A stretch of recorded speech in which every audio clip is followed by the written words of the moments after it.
Hong Kong is governed by the rule of law, and everyone must abide by the law.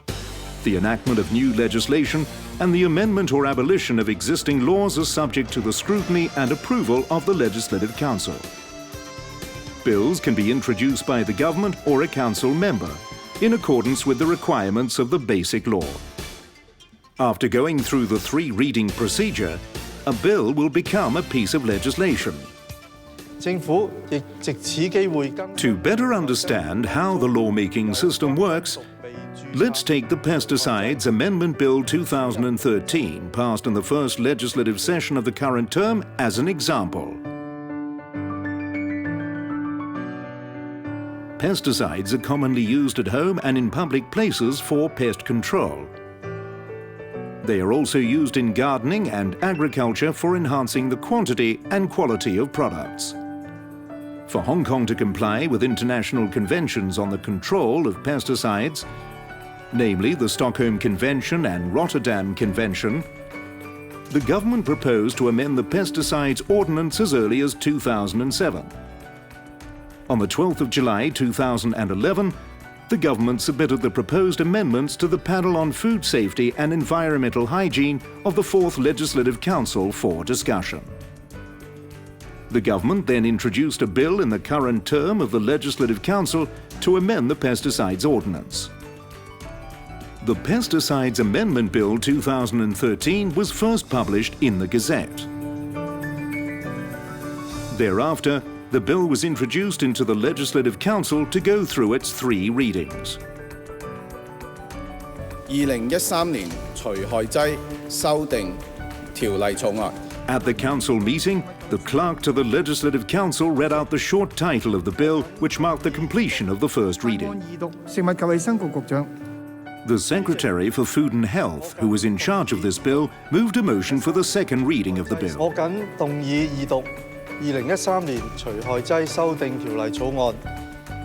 He also explained the purpose of the bill and briefed members on its contents. The President of the Legislative Council then announced that the second reading debate on the bill would be adjourned in accordance with the rules of procedure. The bill was referred to the House Committee for follow-up. At a subsequent House Committee meeting, members decided that it was necessary to form a Bills Committee to scrutinize the bill. Upon its formation, the Bills Committee elected a chairman and immediately started to scrutinize the bill. The Bills Committee has also invited interested parties to give their views on the bill. Numerous studies 係支持呢個條例草案嘅，咁好等本港嘅對監管食物中殘餘除害劑嘅標準咧，就能夠同國際接軌啦。我哋同業同埋我哋同行係持開放態度，會同政府方面合作。不過有個聲音就係希望即係有咩嘅修訂規管咧，係盡可能嗰個係 sensible 啦，即係合理啦。After the Bills Committee had conducted a detailed study and discussion of the bill, the second reading debate on the bill resumed at the Council meeting, during which members expressed their views on the general merits and principles of the bill.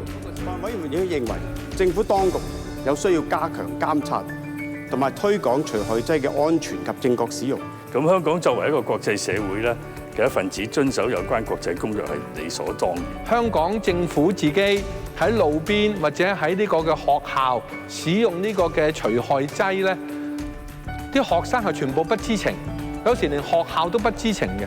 我喺呢度咧再次感謝法案委員會主席單仲偕議員，以及其他嘅5位議員，包括張宇人議員、梁家傑議員、陳偉業議員、何俊賢議員同埋黃碧雲議員。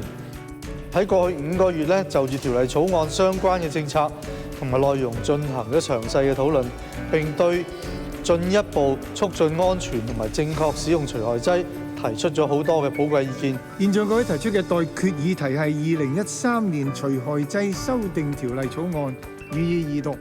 The bill received its second reading and third reading with the majority support of members present. The bill was then submitted to the Chief Executive for signature, promulgated in the Gazette and enacted into law. The government then reported it to the Standing Committee of the National People's Congress for record.